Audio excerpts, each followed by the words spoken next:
একটি গ্রামে থাকত এক সৎ কৃষক ও তার হাতি। গ্রামের কাছেই থাকত এক ধনী মেয়ে ও তার পোষা সিংহ। ধনী মেয়ের সিংহ শহর থেকে দামি দামি হিরে বয়ে এনে দিত, আর কৃষকের হাতি কাছের এলাকা থেকে ইট আর সিমেন্ট এনে দিত।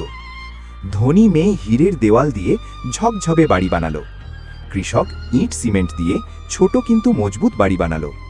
ধনী মেয়ে কৃষকের ঘর দেখে ঠাট্টা করে হাসছিল। কৃষক কিছু বলল না, চুপচাপ ছিল।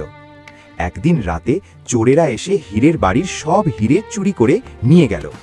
হীরের প্রাসাদ ফাঁকা হয়ে গেল। ঠিক তখনই শুরু হলো প্রবল বৃষ্টি। ধনী মেয়ের প্রাসাদ ভেঙে পড়ল। মাথার ওপর ছাদ হারিয়ে মেয়েটি অসহায় হয়ে পড়ল। সে কৃষকের কাছে গিয়ে নিজের ভুল স্বীকার করল। কৃষক তাকে আশ্রয় দিল। সেদিন ধনী মেয়ে বুঝল, হীরে নয়, সৎ পরিশ্রম আর মজবুত মনই আসল সম্পদ। অহংকার টেকে না, পরিশ্রমই টেকে। কৃষকটির জন্য লাইক ও সাবস্ক্রাইব করে দিন।